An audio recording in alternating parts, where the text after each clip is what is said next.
ಈ ಮೊಂಡು ನಟನ ವಿಚಾರದಲ್ಲಿ ಈಗ ಮೊಂಡುತನವನ್ನ ನಮ್ಮವರು ಬಿಡಬೇಕಾಗಿದೆ. ಯಾಕೆ ಅಂತಂದ್ರೆ ಈ ಎಲ್ಲರೂ ಕೂಡ ಕೇಳ್ತಾ ಇರೋದೇನಂದ್ರೆ ಯಾವಾಗ ಕ್ಷಮೆ ಕೇಳ್ತಾರೆ, ಯಾವಾಗ ಕ್ಷಮೆ ಕೇಳ್ತಾರೆ. ಕೇಳೋದನ್ನ ಬಿಟ್ಬಿಡ್ರಿ ಅವರನ್ನ. ಭಿಕ್ಷೆ ಬೇಡ್ಬಿಟ್ಟು ಯಾಕ್ರಿ ಕ್ಷಮೆ ಕೇಳು ಅಂತ ಕೇಳಬೇಕು ಅಯ್ಯಪ್ಪಂಗೆ. ಫಿಲ್ಮ್ ಚೇಂಬರ್ನಲ್ಲಿ ಇವತ್ತು ಮಹತ್ವದ ತುರ್ತು ಸಭೆಯಂತೆ. ಇವತ್ತು ಬೆಳಗ್ಗೆ 11:30ಕ್ಕೆ ತುರ್ತು ಕಾರ್ಯಕಾರಿಣಿ ಸಭೆಯನ್ನ ಮಾಡ್ತಾರಂತೆ. ಕಮಲ್ ಥಗ್ ಲೈಫ್ ರಿಲೀಸ್ಗೆ ಬ್ರೇಕ್ ಹಾಕೋ ಸಾಧ್ಯತೆ ಇದೆ ಅಂತಿದ್ದಾರೆ. ಆ ವ್ಯಕ್ತಿಗೆ ಬೇಕಾಗಿರೋದು ತನ್ನ ಚಿತ್ರದ ಪ್ರಚಾರ. ಆಗ್ತಾ ಇರೋದು ಅದೇ. ಈಗ ಸಭೆಯ ಬಳಿಕ ನಿರ್ಧಾರವನ್ನ ಫಿಲ್ಮ್ ಚೇಂಬರ್ ತಿಳಿಸಲಿದೆ.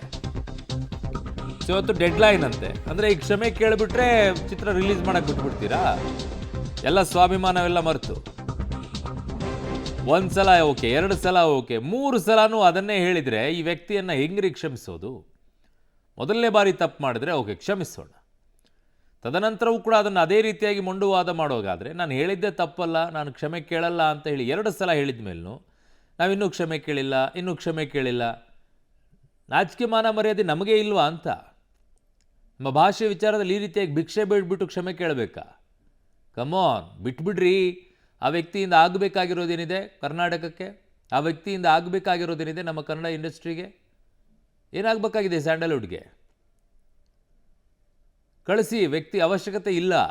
ಒಂದು ಫಿಲ್ಮನ್ನು ಈ ರೀತಿಯಾಗಿ ಮಾಡಿ ಕಾನೂನಾತ್ಮಕವಾಗಿ ಹೋಗಲಿ. ತದನಂತರ ವಿತರಕರೇ ನಾವು ಮಾಡಲ್ಲ ಅಂದರೆ ಏನ್ರಿ ಮಾಡ್ತಾರೆ? ಥಿಯೇಟ್ರ್ ಮಾಲೀಕರೇ ನಾವು ಹಾಕಲ್ಲ ಅಂದರೆ ಏನ್ರಿ ಮಾಡ್ತಾರೆ?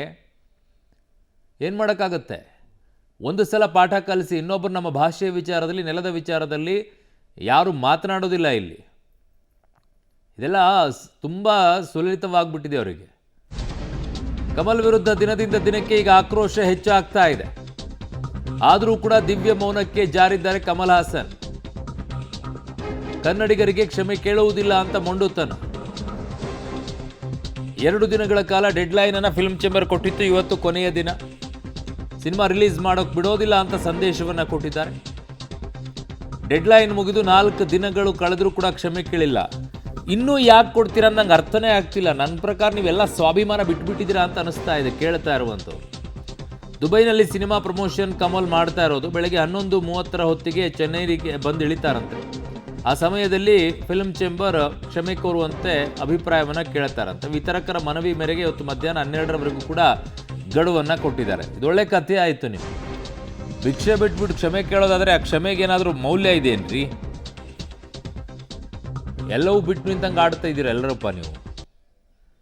ಸ್ವಾಭಿಮಾನ ಇಲ್ವ ನಮ್ಮ ಭಾಷೆಗೆ? ಆ ಸ್ವಾಭಿಮಾನಿಗೆ ಯಾಕೆ ಅವಮಾನ ಮಾಡ್ತಾ ಇದ್ದೀರಾ? ಕ್ಷಮೆ ಕೇಳು ಅಂತ ಹೇಳಿ. ಏನು ಒತ್ತಾಯಪೂರ್ವಕವಾಗಿ ಕ್ಷಮೆ ಕೇಳಿಸ್ಬೇಕಾಗಿದೆಯಾ? ಮರ್ಯಾದೆ ಇಲ್ವಾ ನಮಗೆ?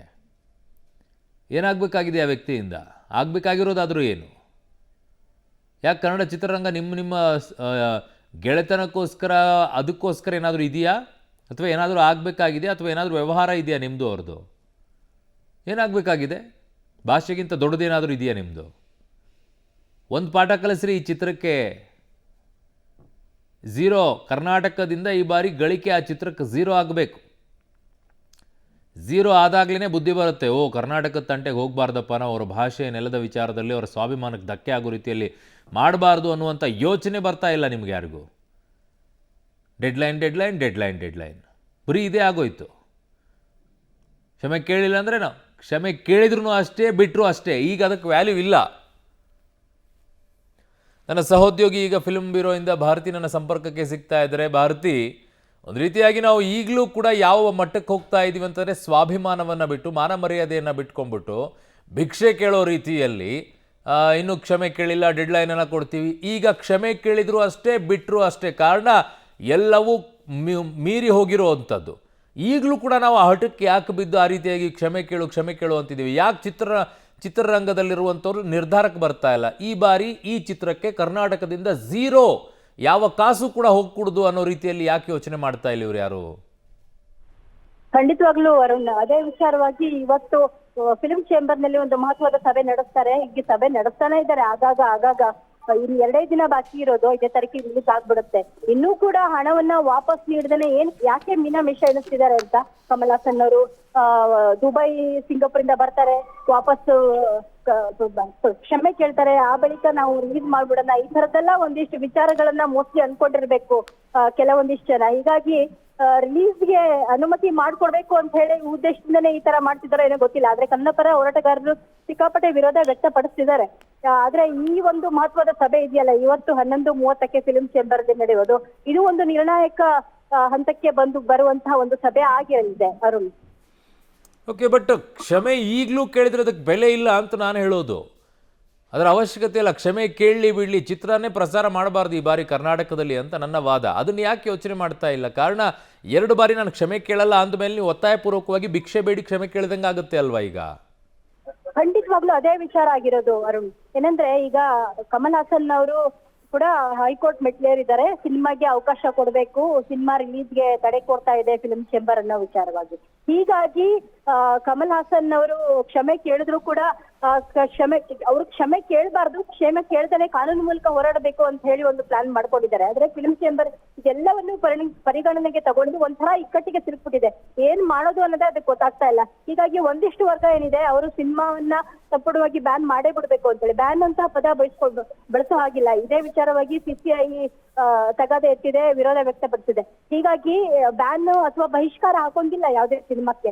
ಆದ್ರೆ ಅವರು ಮನಸ್ಸು ಮಾಡಿದ್ರೆ ಸ್ವಯಂ ಪ್ರೇರಣೆಯಿಂದ ಪ್ರದರ್ಶಕರು ಸಿನಿಮಾವನ್ನ ನಾನು ಸಿನಿಮಾ ಟೆಲಿಕಾಸ್ಟ್ ಮಾಡೋದೇ ಇಲ್ಲ, ನಾನು ಪ್ರದರ್ಶನ ಮಾಡೋದೇ ಇಲ್ಲ ಅಂತ ಹೇಳಿ ಪ್ಲಾನ್ ಮಾಡ್ಕೋಬಹುದು. ಹೀಗಾಗಿ ಎಲ್ಲಾ ಪದಾಧಿಕಾರಿಗಳನ್ನ ಕರೆದು ಇವತ್ತು ಒಂದು ತೀರ್ಮಾನಕ್ಕೆ ಬರಲಿದೆ.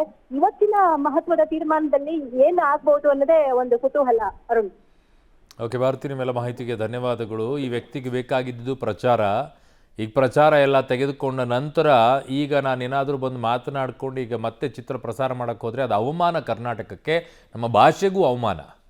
ವಿತರಕರೆಲ್ಲ ಸೇರ್ಕೊಂಡ್ಬಿಟ್ಟು ನೀವು ಭಾಷೆಗೆ ಅವಮಾನ ಮಾಡೋಕ್ಕೆ ನಿಂತಂಗೆ ಕಾಣಿಸ್ತಾ ಇದೆ ನನಗೆ.